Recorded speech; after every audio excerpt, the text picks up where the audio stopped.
So I'm going to speak very quickly because we're running low on time here. I worked on the film both early and late. I was an advisor when they were first getting started to the actors, who I call the young kids, because the Beat generation was ancient history to them. They're all in their 20s just about, and they needed to learn what it was. It was like ancient Rome to them, you know. But then, as somebody here mentioned, when the movie, I think Peter, when the movie showed it at Cannes, it got pretty bad reviews, and they didn't know what to do with it, and they decided they better re-edit it, and they called me in to watch it over and over again. I got a private screening room on Market Street, which was really a kick. I've never had that before, and probably never will again.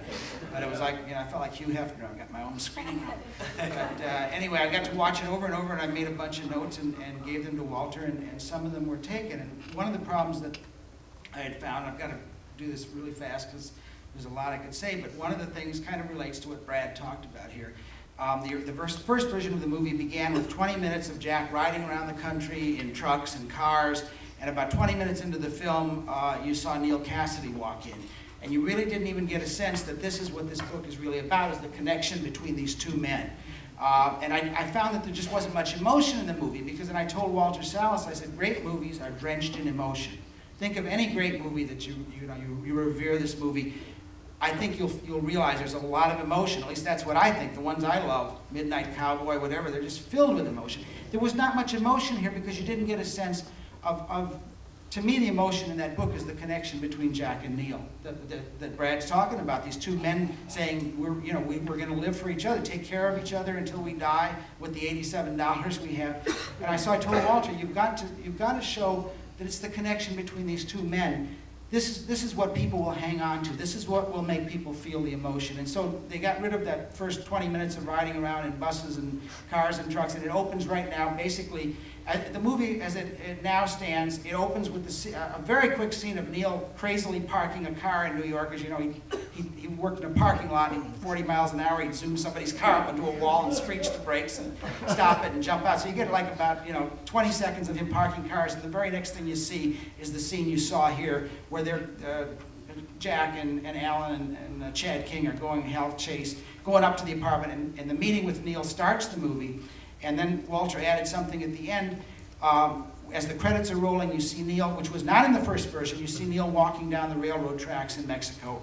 And those who know the story know that he's walking to his death. He eventually just drops, he's full of drugs and alcohol, and falls over and passes out and dies of exposure. So although that's not stated, many people know that, and as the movie ends, you see him walking down those railroad tracks. So it now follows really the whole trajectory of the friendship of Jack and Neal, the breaking up of Jack and Neal, the death of Neal. And I think it now really works as a movie. The one thing that I was really still disappointed about, but it's Walter Salles' movie. Walter saw Jack Kerouac as a personal freedom revolutionary. Somebody who was breaking all the taboos and all the mores to give us a much wider spectrum of life that we could live. More experimentation, drugs, sex. Give people, and of course he was writing in the 50s, Jack Kerouac, to break through all of the limitations. To say that people should have a much wider range of experience. That's what Walter Salles turned on to, and really that's what the movie is directed at. But one of the things that I feel very strongly, and I think Brad said it, is that On the Road is a spiritual journey too. There's a great deal of spiritual search in that book about what is man on earth for, what is the meaning of life on earth, why are we here, what should we be doing. And so one of the things that I tried to push Walter to in the revision of the movie was to get in, there's many little scenes that could have been added in the book. Every so often they're on the road, they see this old man who looks like Job with a long, long white beard, and the old man says, "Go moan for man, go moan for man," which is Job. It's moan for the suffering of being a man, being a human being. I said, you could put in 10 seconds of that and it would add so much. They shied away from that. For whatever reason, the movie is very heavy, as you saw. It's on sex and drugs. There's not a lot of the spirituality. If I was to have my druthers, I would have liked a little bit more of the spirituality added to it.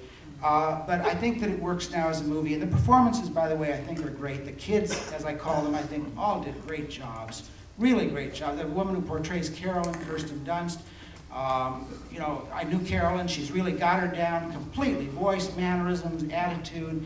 The British actor, Tom Sturridge, who plays Ginsberg, had to learn an American accent to play that role. And I think it's really a multi-dimensional Ginsberg, because the young Allen Ginsberg, who you probably knew, Joanna, was often angry, frustrated, not the praying Buddhist of later years. He was a very frustrated and angry young man. And I think Tom Sturridge gets that. The cinematography, which you didn't see here, there's some beautiful shots of the American road, all weathers, all lights.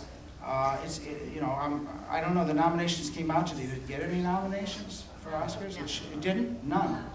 What a trap. It didn't really open. So they didn't count the LA and I thought the purpose of the LA New York thing was so that it could be eligible. Nobody saw it. They sent out SAG screeners and Academy screeners, but it didn't have any publicity that's coming in January. So will it be eligible next year then? Probably. I hope so. I hope so, because the cinematography is wonderful. The music, as you heard some of the soundtrack, Slim Gaylord and Charlie Parker, is a tremendous musical track. I think and some of the acting performances I think are absolutely worthy of Academy Award nominations. So it is a tremendous film, and I think it really is going to carry Kerouac and the Beat vision a lot further. So I'm going to quit there, and we'd like to have a few minutes to give you folks a chance. You can address any of us on the panel to ask your questions.